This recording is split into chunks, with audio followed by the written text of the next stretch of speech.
నమస్తే. వీటీవీ ప్రైమ్‌కి స్వాగతం.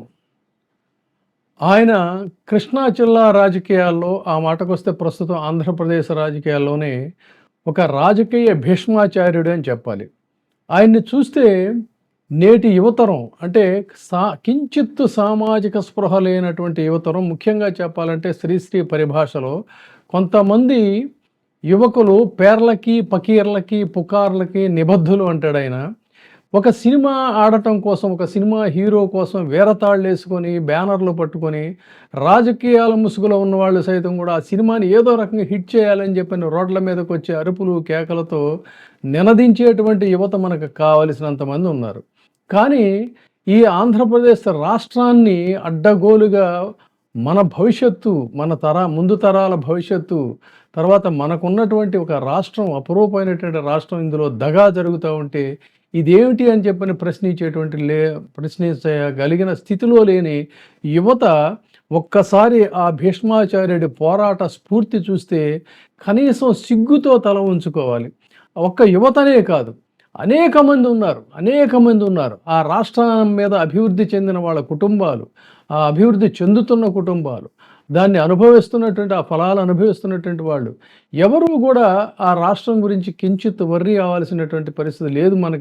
మనకి సంబంధం లేదన్నట్టు ఉన్న దీంట్లో హాయిగా విశ్రాంతి తీసుకోవాల్సినటువంటి వయసులో ఆయన 82 సంవత్సరాల వయసులో ఈ రోజున రోడ్ల మీదకి వచ్చి ఆయన చేస్తున్నటువంటి పోరాటం చూస్తే నిజంగా ఈ గడ్డ మీద ఇలాంటి పోరాట యోధులు నడయాడారా ఇలా అని భవిష్యత్తు తరాలకు ఒక ఆశ్చర్యం కలిగించేటువంటి రీతిలో ఆయన వ్యవహార శైలి ఉంది.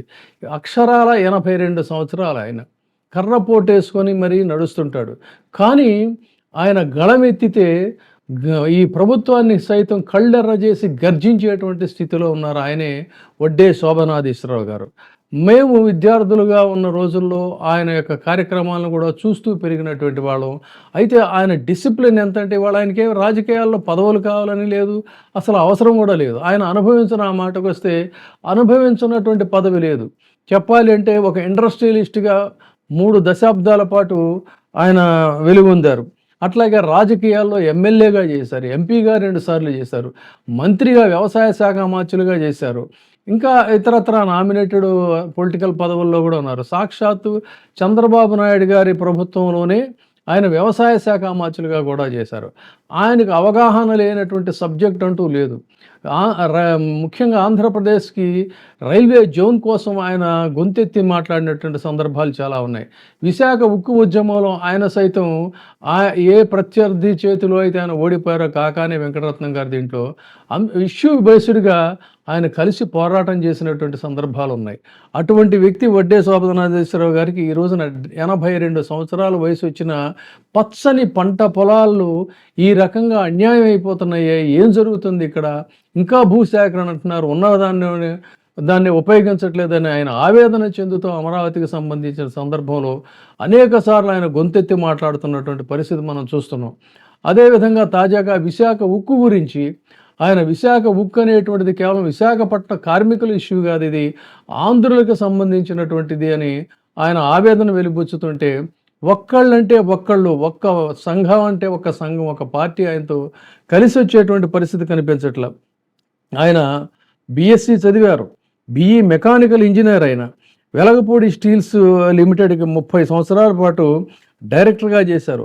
ఎప్పుడో 72లో రాజకీయ రంగప్రవేశం చేసి అంచెలంచెలుగా అనేక పదవులు ఆయన ఎమ్మెల్యేగా చేశారు, ఎంపీగా 2 సార్లు చేశారు, మినిస్టర్గా చేశారు.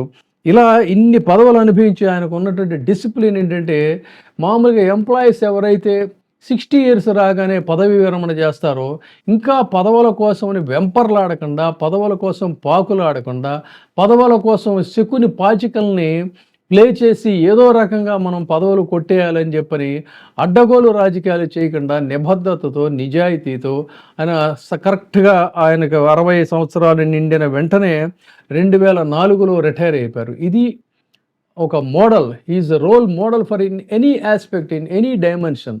అటువంటి వడ్డే శోభనాధీశ్వరరావు గారు ఈ రోజున రాష్ట్రంలో జరుగుతున్నటువంటి పరిస్థితులుగా ఆయన కదిలిపోయి కదలలేని స్థితిలో ఉండి కూడా ఆయన గొంతెత్తి అరుస్తున్నారు. ఆయన మంచి రచయిత, పత్రికా రచయిత అనే ఈ రోజుకి కూడా చాలా అంశాల మీద ఆయన ఎడిట్ పేజీకి కాలమ్స్ రాస్తుంటారు. అటువంటి ఒక గొప్ప వ్యక్తి ఈ రోజున మాట్లాడుతుంటే, అరే కనీసం మనం అందించలేకపోయినా ఆ భీష్మాచార్యుడికి మనం చిటికెన వేలైనా అందించాలనేటువంటి ఒక సామాజిక చైతన్యం, సామాజిక స్పృహ లేకపోవటం ఈ నేటి యువతరంలో చాలా దురదృష్టకరం, బాధాకరం.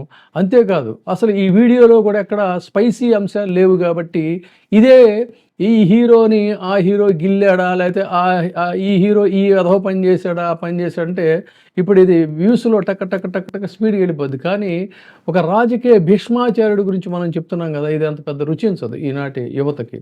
కానీ మనకున్న గ్రూపులో ఎలైట్ గ్రూప్స్ ఉన్నారు, వాళ్ళు దీన్ని వినాలి, మ్యాక్సిమం దీన్ని షేర్ చేయాలనేటువంటి ఒక ఉద్దేశంతోనే చేస్తున్నా.